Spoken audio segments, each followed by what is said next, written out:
महायुती सरकारने प्रचाराच्या वेळेस म्हटलं होतं की आम्ही शेतकऱ्यांना कर्ज माफ करू, पण अजून केलेलं नाही. त्याबद्दल काय म्हणाल? असं आहे की जेव्हा विधानसभेच्या निवडणुका होत्या त्यावेळेस देवेंद्र फडणवीस यांनी आपल्या निवडणुकीच्या प्रचाराच्या प्रत्येक सभेमध्ये महाराष्ट्रातील शेतकऱ्यांना आश्वासन दिलं होतं की आम्ही आमचं सरकार महाराष्ट्रामध्ये आल्यानंतर आम्ही शेतकऱ्यांचा सातबारा कोरा करू, शेतकऱ्यांचा सातबारा कोरा करू, शेतकऱ्यांचा सातबारा कोरा करू. आता 9 महिने झाले. सर्व शेतकरी विचारतायत, आम्ही सर्व विचारतोय की केव्हा शेतकऱ्यांचा सातबारा कोरा होणार. कारण की ज्यांनी आश्वासन दिलं ते देवेंद्र फडणवीस यांनी त्यांचं सरकार आलं आणि तेच महाराष्ट्राचे मुख्यमंत्री झाले.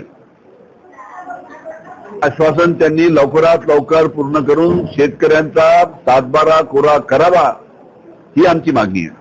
येणारे कोकाटे यांच्यावर आता सुद्धा अजित पवारांनी कारवाई केली नाही आहे. ज्याप्रमाणे आता त्यांच्या आरोप सुद्धा लावले आहेत की काही सेकंद नाही तर काही मिनिटापर्यंत विधानभवन स्पष्ट घेतो ते सांगा. ठीक आहे, सगळ्यांनी टीव्हीवर पाहिलेलं आहे. त्याच्यामुळे आता कसं आहे की त्यांच्या पक्षाचे जे नेते आहेत त्यांनी योग्य तो निर्णय घ्यायचा आहे. गटाचे जे आमदार होते त्यांनी त्याच्यामध्ये भाग घेतला नाही. अजित पवार यांनी बोलली होती जेवणाची पंगत बोलली होती, त्यामध्ये भाग घेतला नाही. काय सांगा? असं आहे, भारतीय जनता पार्टी, अजित पवार साहेबांची पार्टी, एकनाथ शिंदे साहेबांची पार्टी, या तिन्ही पार्टीचं सरकार आहे. पण या तिन्ही पार्टीमध्ये काही समन्वय नाही. कोणत्याही पार्टीचा कोणताही मंत्री चड्डी बनियन घालून कोणाला ठोसा काय मारतो, कोणी चड्डी बनियन घालून बेडरूम मध्ये सिगरेट पेत पैशाची बॅग काय पडली राहते, कोणी रमी काय खेळतो, कुठं धुळ्याच्या रेस्ट हाऊसला एका आमदाराच्या रूम मध्ये 2 कोटी रुपये सापडतात. हे सर्व घटना ज्या घडतायत. आणि असं नाही 4-5 दिवस झाले की नवीन काहीतरी कांड निमित्तानं कोणत्यातरी मंत्र्याचं पुढे येतं.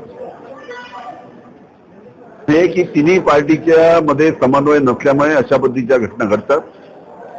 आणि जे काही जनसामान्याचे प्रश्न आहेत, शेतकऱ्यांचे प्रश्न आहेत, ते सगळे बाजूला पडतात आणि याच्या बाबतीत चर्चा होत राहते. तपासणी झाली नसेल तर तुम्हाला कल्पना आहे की आता 2.5 कोटी लाडल्या बहिणी अंदाजे आहे. 14,000 15,000 पुरुषांची नावं आली. अरे प्रशासनामध्ये आपण शासकीय योजनेचा फायदा देताना त्यात आधार कार्ड घेतो. आधार कार्ड मध्ये पुरुष आहे महिला लिहिलंच राहतं. पण निवडणूक जिंकायची एवढी घाई झाली होती लाडल्या बहिणीच्या भरोशावर. लाडल्या बहिणीच्या भरोशावर निवडणूक जिंकायची एवढी घाई झाली की जनसामान्याचा जो कराचा पैसा आहे, जो सरकारी तिजोरी जमा होतो, तो निवडणुकीमध्ये कशा पद्धतीने वाटायचा आणि कशा पद्धतीनं सरकारमध्ये आपण जायचं या पद्धतीनं घाई गर्दीत जो प्रयत्न झाला, त्याच्यामुळे अशा प्रकारचे पुरुषांना सुद्धा लाडल्या बहिणीचे पैसे दिले. सरकारी कर्मचारी ज्या महिला आहेत त्यांना सुद्धा लाडल्या बहिणीचे पैसे दिले. पण हे शेवटी हे पैसे जे दिले हे जनतेचे आहेत.